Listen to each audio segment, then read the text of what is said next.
Hello guys, welcome to my new video. आप सभी को बहुत बहुत धन्यवाद इतना सपोर्ट करने के लिए, और आशा करता हूं कि आप सभी लोग आगे भी इतना ही सपोर्ट करोगे और 1K की फैमिली बहुत ही जल्द कंप्लीट करा दोगे।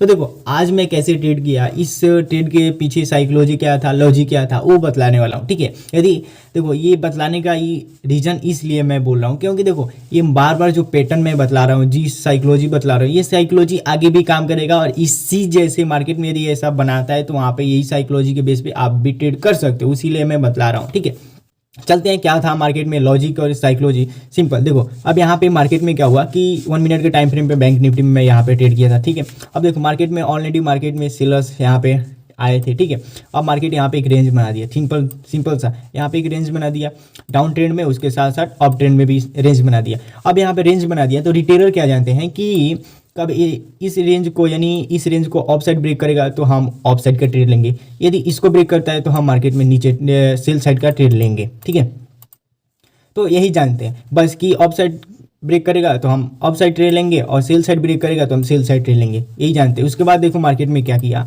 कि मार्केट ने ऑफ साइड को ब्रेक कर दिया, यानी बायर्स को यहाँ पे इन्वाइट कर दिया। ठीक है, बायर्स को इनवाइट कर दिया और इन लोग का एसएल यहाँ पे लगभग पड़ा होगा, मार्केट उन लोग का एसएल हिट कर दिया। यानी कहने का ये अर्थ है कि मार्केट उसी साइड जाता है जहाँ पे सबसे ज़्यादा एसएल होता है। ठीक है, एक पॉइंट आप वो नोट डाउन करके, ठीक है, उसके बाद इसको लिख लीजिए क्योंकि आगे यही काम आने वाला है। ठीक है, चलिए और आगे बतलाता हूँ क्या क्या। तो देखो यहाँ पे जब यहाँ पे सेल साइड यानी बायर्स को ट्रैप कर दिया, उन लोग का एसएल हिट कर दिया, उसके बाद मार्केट सीधे ही सेल साइड यहाँ पे इनवाइट कर दिया सेलर्स को। अब सेलर्स को इनवाइट कर दिया यानी सेलर्स यहाँ पे आए होंगे, क्यों? क्योंकि यहाँ पे रेंज, ये जानते हैं रिटेलर की रेंज ब्रेकआउट होता है तो हम ऑफ साइड दोनों साइड में से किसी साइड भी ब्रेकआउट होता है तो वहाँ पे हम ट्रेड लेंगे। तो पहले तो बायर्स को ट्रैप कर दिया, उसके बाद यहाँ पे सेलर्स आए। ठीक है, अब यहाँ पे सेलर्स जब इन्वाइट हो गए, ठीक है, यहाँ पे जब सेलर्स इनवाइट हो गए तो देखो यानी सेलर्स यहाँ पे एंट्री ले लिए, तो देखो अब इन लोग का ऐसे लगभग यहाँ पे लगा होगा। ठीक है, यहाँ पे लगा होगा, यहाँ पे लगा होगा। ठीक है, बहुत सारे जो बिग प्लेयर होंगे, जैसे कि कहने का ये रहती है कि ज़्यादा उनके पास कैपिटल होगा, वो यहाँ पे सेल थोड़ा सा एसएल बड़ा रखते हैं, जो स्कैल्पिंग करते हैं वो छोटा सा रखते हैं, जैसे कि यहाँ से यहाँ पे। ठीक है, तो इन लोग का एसएल यहाँ पे और यहाँ पे लगा होगा। तो देखो अब यहाँ पे एक चीज़ मैं बोलना चाहूँगा, जैसे कि रिटेलर जहाँ भी एंट्री लेते, ठीक है, जहाँ भी रिटेलर एंट्री लेते हैं, ठीक है, एंट्री लेते हैं वहाँ पे मार्केट उनके अगेंस्ट में चला जाता है, या तो मार्केट वहाँ पे मार्केट साइडवेज हो जाता है। तो सिंपल वही चीज़ यहाँ पे भी हुआ है, जैसे कि यहाँ पे रिटेलर एंट्री लिए थे सेलर्स, उसके बाद यहीं पे मार्केट साइडवेज हो गया। ठीक है, यानी उनका ना प्रॉफिट हुआ ना लॉस हुआ, यदि वो उनका बस बीच में ही अटका रहा, यानी कभी प्रॉफिट हो रहा था कभी लॉस हो रहा था। ठीक है, कभी प्रॉफिट हो रहा था कभी लॉस हो रहा था, यानी बीच में ही अटके थे। लेकिन अब देखो अब धीरे धीरे मार्केट सेल साइड जाने लगा। ठीक है, नीचे जाने लगा तो थोड़ा बहुत उनका प्रॉफिट हुआ, तो फिर से उन लोग का ऑफ साइड जाने लगा। ठीक है, कि उन लोग का थोड़ा सा लॉस होने लगा। ठीक है, फिर से मार्केट नीचे आ गया, यानी ये उन लोग को फिर से ऑफ साइड बुला रहा था, यानी थोड़ा सा लॉस कर रहा था, फिर से नीचे आ रहा था। ठीक है, अब देखो ये मार्केट ये इनवाइट कर रहा था कि नहीं अब हम चल जाएंगे नीचे, रिटेलर को ये बतला रहा था कि नहीं अब चल जाएंगे, रिटेलर उसीलिए यहाँ पे बैठे थे कि नहीं अब चल जाएगा अब चल जाएगा।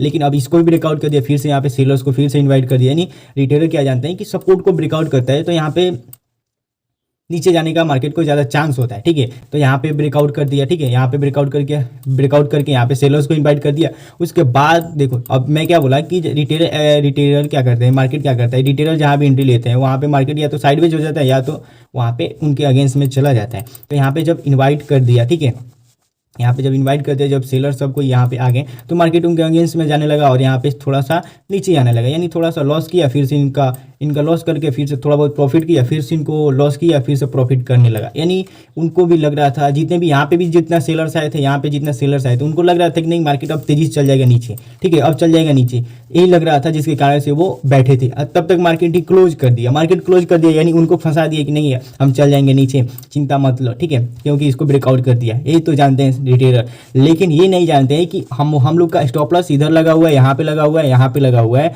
यहाँ पे लगा हुआ है, तो मार्केट उसी दिशा में जाता है जहाँ पे सबसे ज़्यादा एसएल होता है। तो मार्केट देखो एसएल था और मार्केट में मैं अपने ग्रुप में बोल दिया था कि मार्केट गैप अप खुलने वाला है। ठीक है, और वैसा ही मार्केट हुआ। ठीक है, जैसे क्योंकि मैं जानता हूँ कि मार्केट वहीं पे जाता है जहाँ पे सबसे ज़्यादा एसएल होता है। इन लोग का एसएल जब ऊपर है तो मार्केट नीचे क्यों खुलेगा भाई? क्योंकि मार्केट एसएल हंटिंग पे ही चलता है, ठीक है। अब एसएल हंटिंग क्या होता है? देखो एसएल हंटिंग पे मैं एक डिटेल से वीडियो बना दूंगा। अब देखो यहाँ पे क्या हुआ कि देखो अब यहाँ पे जब एक मार्केट में क्या करते हैं रिटेलर, फिर से क्या करते हैं कि जो स्विंग होता है, ठीक है, जो यहाँ पे जो स्विंग था, इस स्विंग को ब्रेकआउट करेगा तो यहाँ पे हम एक ऑफ साइड का ट्रेड लेंगे, ठीक है।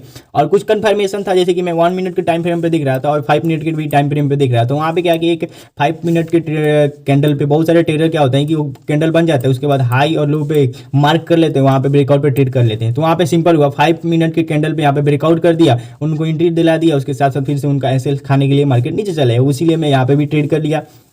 5 मिनट टाइम फ्रेम पे भी हमको कंफर्मेशन मिल रहा था, 3 मिनट के टाइम फ्रेम पे भी कंफर्मेशन मिल रहा था, ठीक है। और इसके बाद हमको 1 मिनट के टाइम फ्रेम पे ऐसा कंफर्मेशन मिल रहा था, ठीक है। यहाँ पे स्विंग था और इस स्विंग को ब्रेकआउट करके बहुत सारे ट्रेडर ये ब्रेकआउट पे ट्रेड करते हैं। उसके बाद इन लोग का ऐसे नीचे लगा होगा, यहाँ पे लगा होगा, जिसके कारण से मार्केट नीचे आने का थोड़ा सा चांस बनता था, ठीक है, बनता था, जिसके कारण से मैं यहाँ पे अभी ट्रेड ले लिया, ठीक है। तो सिंपल चीज़ है, मैं यहाँ पे इसी बेस पे ट्रेडिंग किया हूँ। एसएल हंटिंग सबसे ज़्यादा मार्केट में काम करता है, ठीक है। मैं इस पर एक डिटेल से वीडियो बना दूंगा। उसके बाद देखो अब मैं यहाँ पे सब ग्रुप में भी बोल दिया था, ग्रुप में भी ये ट्रेड दे दिया था कि नहीं यहाँ पे आपको एंट्री करना है, ठीक है। और यदि ग्रुप में ज्वाइन होना है तो यहाँ पे एक नंबर दिख रहा होगा, इस नंबर पे कांटेक्ट कीजिए आप। उसके बाद मार्केट फिर से ऊपर हो गया। अब क्या मैं यहाँ पे रुकता कि नहीं मार्केट और ट्रेंडिंग जाएगा? देखो मार्केट कितना तेजी से गिर रहा है, ठीक है, सिंपल यहाँ पे तेजी से गिर रहा है, मैं अब एंट्री नहीं लूंगा। क्यों? क्योंकि मैं ऑल आउट प्रॉफिट बुक कर चुका हूँ 1:2, ठीक है। 1:2 से मैं ज़्यादा बुक भी उतना नहीं करता हूँ, लेकिन हाँ मैं एक पर डे 1 ही ट्रेड करता हूँ, इससे ज़्यादा ट्रेड नहीं करता हूँ, क्योंकि क्या पता यहाँ पे प्रॉफिट हुआ या फिर से मार्केट हमको लालच दिखला के ट्रेड करके हमको लॉस करा दे। तो सिंपल मैं एक दिन में एक ही ट्रेड करता हूँ। यदि वीडियो पसंद आया हो तो लाइक कर देना, सब्सक्राइब कर देना, शेयर कर देना। Thanks for watching this video. तो अगले वीडियो में आप लोगों से मिलते हैं बहुत ही जल्द कुछ न्यू टॉपिक के साथ।